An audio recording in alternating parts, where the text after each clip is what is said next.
Seorang pria kaya memiliki putri sulung yang membantu ayahnya dalam urusan bisnis dan sibuk dengan urusan duniawi. Sementara si bungsu Ala memiliki akhlak, agama, dan kecantikan yang tiada duanya. Suatu hari, ayah kedua gadis itu mendapatkan keuntungan besar, lalu ia menghadiahkan masing-masing 1 juta pound. Putri sulung membeli mobil mewah, sedangkan Ala memutuskan untuk membangun masjid dan aula untuk pelajaran wanita. Setelah masjid selesai dibangun, ia pergi untuk melihatnya setelah meminta semua pekerja keluar dari masjid. Secara kebetulan, ada seorang pekerja muda yang masih berada di kamar mandi. Dan ketika ia keluar, ia melihat Ala dan terpesona oleh kecantikannya. Ketika pulang ke rumah, ia jatuh sakit karena terlalu merindukannya. Ia terbaring di tempat tidur, membuat adik perempuannya khawatir padanya. Adiknya bertanya tentang penyebab sakitnya, lalu ia menceritakan tentang Ala dan cintanya padanya, serta mengatakan bahwa jika ia tidak menikahinya, ia akan mati. Dan ia pun memintanya untuk pergi menemui Ala dan memberitahunya bahwa saudaranya ingin melamarnya. Namun ia takut ditolak karena perbedaan kekayaan. Sang adik pun pergi menemui Ala dan terkejut dengan sambutan hangatnya, sehingga ia menyampaikan pesan dari saudaranya. Ala pun berkata, ia harus mendirikan sholat malam selama 40 malam.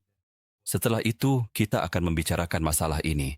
Sang adik kembali dan memberitahu saudaranya tentang permintaan Ala. Dengan gembira, ia berkata, aku akan mulai dari malam ini. Malam itu, ia bangun pada malam pertama dan sholat, tetapi pikirannya tertuju pada Jamal Ala. Pada malam kedua dan ketiga, ia tetap dalam keadaan yang sama. Pada malam keempat, ia mulai mendekatkan diri kepada Tuhan, kemudian kedekatannya semakin meningkat hingga ia genap berusia 40 tahun. Malam. Cinta lain yang lebih kuat merasuki hatinya, yaitu cinta kepada Tuhan. Setelah 40 malam berlalu, ia mengutus saudarinya. Ia mengirim pesan kepada gadis itu, lalu gadis itu pun pergi, dan dia berkata kepadanya, saudaraku mengucapkan terima kasih karena kamu telah menjadi alasan perubahan dirinya ke arah yang lebih baik. Keadaannya telah berubah, dan kini ia mencintai Allah di atas segalanya, dan dia akan menerima keputusanmu. Apapun itu, Allah berkata, aku setuju untuk menikah, asalkan maharku adalah ia menghafal Al-Quran secara lengkap. Saudarinya kembali dan memberitahu saudaranya tentang syarat dari gadis itu, dan setelah kurang dari, pemuda itu pun selesai menghafal seluruh Al-Quran, lalu pergi bersama saudara perempuannya menemui gadis yang bersedia menikahinya. Ya ayyuhan nasu qad ja'atkum maw'idhatun min rabbikum wa shifaa'un